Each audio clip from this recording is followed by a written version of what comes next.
Seruput kopi dulu, Lur. Kali ini kita bahas kedatangan kapal yang mungkin kelihatannya kalem, tapi justru punya dampak strategis gede buat kekuatan laut Indonesia ke depan.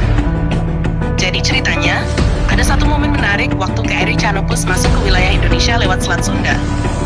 Bukan cuma sekadar kapal datang biasa, tapi disambut langsung oleh pesawat udara TNI AL dengan flypass, Votex, sampai komunikasi udara. Ini bukan seremoni kosong. Ini sinyal kuat kalau kapal ini dianggap aset penting. KRI Canopus ini bukan kapal tempur, bukan kapal yang bawa rudal atau torpedo, tapi justru disitulah letak kekuatannya. Dia adalah kapal bantu hidrooseanografi, atau biasa disingkat BHO.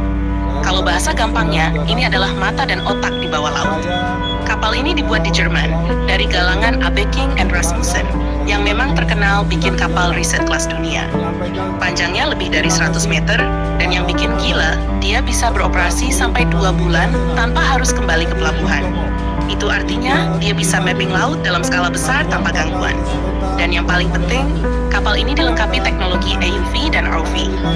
AUV itu Autonomous Underwater Vehicle, alias drone bawah laut yang bisa jalan sendiri tanpa dikendalikan langsung. Sedangkan ROV itu Remotely Operated Vehicle, dikendalikan dari kapal. Dua teknologi ini memungkinkan Canopus melihat sampai kedalaman 11.000 meter. Buat gambaran, itu lebih dalam dari Palu Mariana di beberapa titik operasional penting. Jadi ini bukan sekadar survei biasa, ini benar-benar kemampuan eksplorasi laut dalam. Sekarang pertanyaannya, kenapa ini penting? Karena di dunia militer modern, siapa yang menguasai data bawah laut? Dia yang punya keunggulan. Data ini bisa dipakai buat banyak hal. Pertama, untuk navigasi kapal selam. Tanpa peta dasar laut yang akurat, kapal selam bisa kehilangan keunggulan stealth-nya. Kedua, untuk penempatan sensor dan sistem deteksi.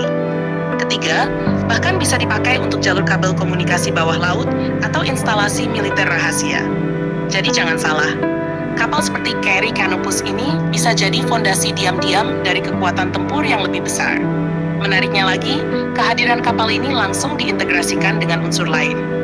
Waktu masuk Selat Sunda, dia juga disambut KRI Bung Tomo. Ini menunjukkan koordinasi antar unsur laut dan udara sudah berjalan. Dan yang bikin makin menarik, pesawat yang terlibat adalah P8202 dari Wing Udara 1. Pesawat ini punya peran penting dalam patroli maritim. Jadi kombinasi antara udara dan laut ini bukan kebetulan, tapi latihan nyata. Flypass dan Votex yang dilakukan itu sebenarnya bagian dari interoperabilitas. Artinya, semua elemen diuji untuk bisa bekerja bareng dalam satu skenario operasi. Dari sisi strategi, ini penting banget. Karena Indonesia itu negara kepulauan Fahad. Masalah kita bukan cuma di atas permukaan laut, tapi justru di bawah laut. Jalur kapal, potensi sumber daya, bahkan ancaman penyusupan, semua ada di bawah permukaan. Dengan KRI Canopus, TNI AL sekarang punya kemampuan lebih dalam hal survei dan pemetaan hidrooseanografi. Ini bisa dipakai untuk kepentingan pertahanan, tapi juga untuk keselamatan pelayaran. Bayangin kalau ada kapal besar lewat jalur yang belum terpetakan dengan baik. Risiko kecelakaan tinggi. Jadi data dari kapal ini juga bisa dipakai untuk kepentingan sipil. Tapi kalau kita tarik lebih jauh, ini juga berkaitan dengan geopolitik. Laut Indonesia itu salah satu jalur paling sibuk di dunia. Selat Malaka, Selat Sunda, Selat Lombok, semua jadi jalur strategis. Negara lain juga punya kepentingan di sini. Jadi dengan punya kemampuan pemetaan sendiri, Indonesia tidak perlu bergantung pada data dari pihak luar. Ini penting banget untuk kedaulatan. Dan kalau kita lihat tren global, negara-negara besar juga lagi fokus ke domain bawah laut. Bukan cuma kapal selam, tapi juga sensor, drone bawah laut, sampai perang kabel komunikasi. Jadi kehadiran KRI Canopus ini sebenarnya langkah yang tepat, walaupun mungkin tidak sewah kapal perang bersenjata.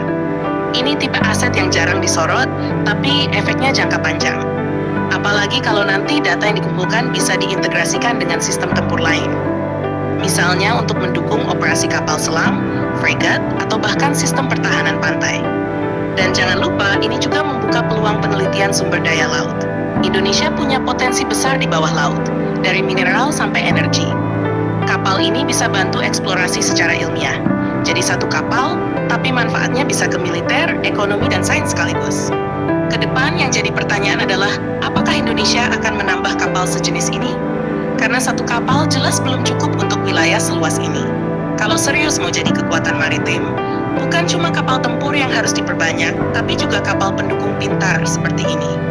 Karena perang modern bukan cuma soal tembak-tembakan, tapi soal siapa yang punya data paling akurat. Dan Kree Canopus ini adalah langkah awal ke arah sana. Kita lihat nanti, apakah ini jadi awal transformasi besar. Bayangin ada satu kapal yang jalannya pelan, atau cuma jadi aset biasa aja tanpa pengembangan lanjutan. Tapi tiap yang bisa nguping yang jelas sampai jauh banget. Ini patut diperhitungkan. Nah, itulah yang lagi ramai dibahas. Like dan komen di bawah sambil yang kabarnya tinggal beberapa hari lagi bakal merapat ke Indonesia.